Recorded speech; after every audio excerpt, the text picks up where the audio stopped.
My guest tonight is Nicole Booth. She's coming all the way from Australia to join us tonight. She is all about some daytime martinis with us. Hey, Nicole. What happened there? Oh, Wait. hi! It did. I do that. I just make people freeze in their tracks. Where are you calling us from tonight with that crazy accent? Well, it's not night. It's actually day for me, middle of. I'm calling from Australia. Stop it. Not with that crazy accent. Totally. And what did you make me drink tonight? Because this is something I haven't had.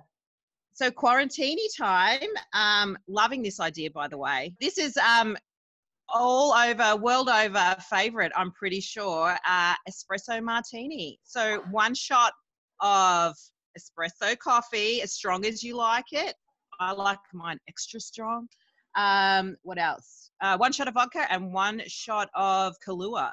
And you could go double and get like twice as much, I reckon. This is huge, and I will let you know. So we haven't been to the store in a little while. So this is coffee, vodka, and Bailey's, because that's what I had, and it is still delicious.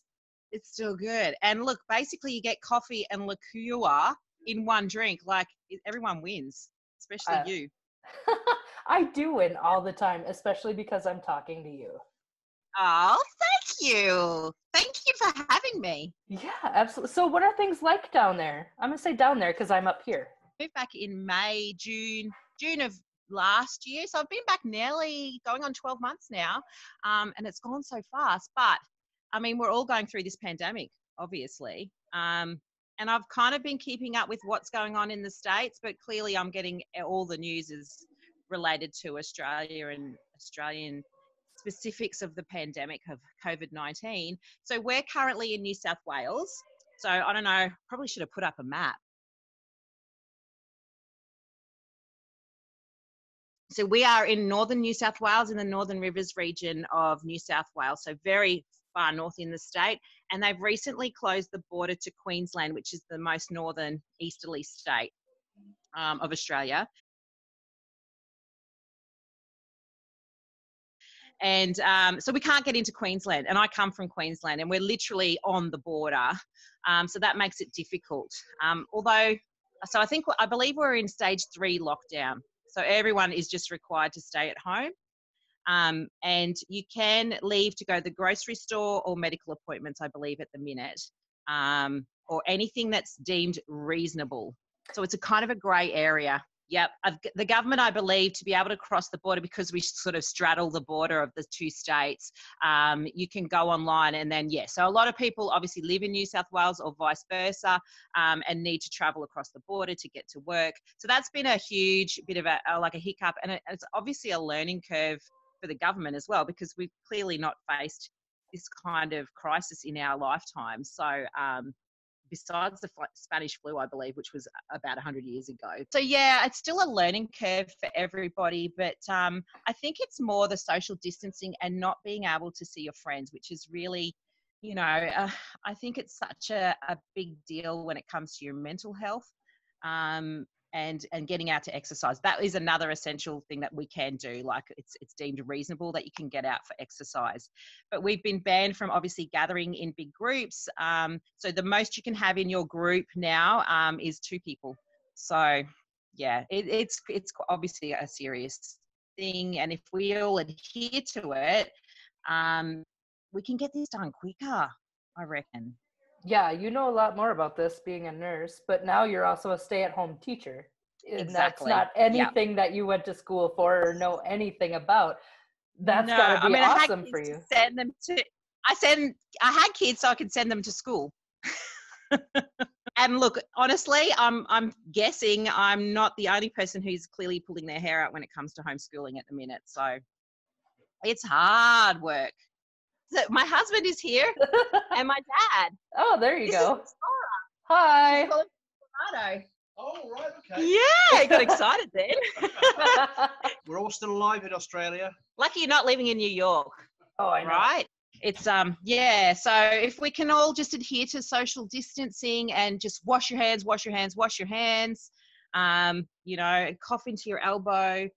It's basic hygiene, I guess, that we probably should all be practicing anyway. it's just clearly heightened until we can get that vaccine, which, I mean, and according to our health professionals here and listening to the updates today on the news this morning, it's going to be 12 to 18 months until they can get the vaccine out to the population. We've made a game out of it where she can plug the sink and play with toys and soapy water. You got to do what you got to do. If it works, it works. Hey?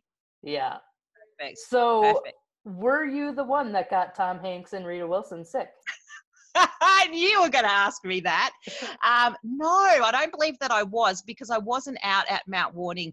So we can see Mount Warning from the front of our house. I'll show you the back in a minute because it's a lovely view. So all your Quarantini Time viewers can see where we're at. So we are clearly like living in isolation. Like you can't get much more isolated than where we live on our Australian farm. But no, I believe that Tom is filming, back and forth, and clearly with the crisis going on, for the Elvis movie, which is a Baz Luhrmann movie on the Gold Coast. So they film a lot of movies here on the coast, which is great for the economy, and for our people and for jobs. But yeah, he was climbing Mount Warning, which is an old volcano. It's a dormant volcano. So he was up climbing and was walking. So it's not far. Yukai is not far from here. And so he was out, and then he went to a cafe, I believe. And then, so he's back and forth to Australia at the moment. But no, it wasn't me. All right. Well, if you say so, I'll have to believe you, I suppose. But who doesn't love Tom Hanks? Who doesn't love Tom Hanks? Oh, my gosh. I can't believe Woody was in my town. Oh, that's a very strange thing to say. So have you ever heard of James Lipton or Inside the Actors Studio? No, ma'am. You're going to have to explain who this is. So he would do this talk show a few years back. He just recently passed away. But he would interview actors, and it was for an acting class at a New York university. And at the end of every show, he would do this questionnaire. It was just like a rapid questionnaire, and the actors would answer candidly, and then they would teach the class. They would take questions and answers from the acting class. But he got this questionnaire from Bernard Pivot, who was a French talk show host. But Bernard Pivot actually got it from Marcel Proust, who happens to be one of my wife's favorite authors. So it's been changed, it's been adapted for each thing. So I made a version for the COVID-19. Okay. So are you ready to answer my questions? I guess so. Far away. What's your favorite word? Shit. No, that comes later. Oh. Happy. I like it. What's your least favorite word? It has to be the see you next Tuesday. Who would you most like to be in a stay-at-home quarantine with? Oh, Tom Hanks. There you go. Who would you least like to be in a stay-at-home quarantine with? Oh, my husband. You're kind of in that right now. Yeah. Sorry.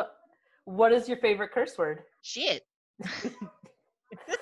What sound or noise do you love? Oh, the birds chirping. What sound or noise do you hate? Oh, sirens. If you could only have one type of food in your house during the stay-at-home quarantine, what would it be? Dried mushrooms. What? That's so good. Dried shiitakes. You people are crazy. So good. I'm going to generalize that as all Australians, by the way. Just crazy. Well, at least I didn't. You would expect me to say Vegemite. Can't eat Vegemite straight. Kelly just had some on toast the other day, and I wanted to... Oh, my God. I love her. She's my honorary Australian. Yeah. We'll make it down there soon. So what profession other than yours would you like to attempt? Oh, so I'm currently trying to get back into registered nursing. I'm a registered nurse. I really wanted to switch over to being an AMBO, but that's kind of the same profession. Definitely not a teacher. Project manager. For what type of projects? My husband's a project manager for oil and gas. So I'm thinking I'd like to go into renewable energies. What profession other than yours would you not like to do? Definitely not a lawyer. And then the last question, if heaven exists, what would you like to hear God say when you arrive at the pearly gates? You made it. Here's your espresso martini. Oh, welcome. My goodness. There you go. I love it. All right, give So us a fun. quick tour of your house. Okay, I will give you a tour of the backyard. So we built our house a couple of years ago when we were living in Singapore, before we moved to the United States, which I miss so much. Oh my gosh. So I will just. Oh my goodness, that's whatever I just saw was gorgeous. Okay, so can you see the mountains? Oh, it looks like you're in Colorado. It does a little bit, but no snow, unfortunately. So yeah, that's my backyard. So I'm pretty lucky to have that. That's not too bad of a place to be staying at home. Quarantined. And enjoying a quarantini. Absolutely. Cheers to that. Cheers to that. Well, thanks for joining me. Thank you for having me. Ciao.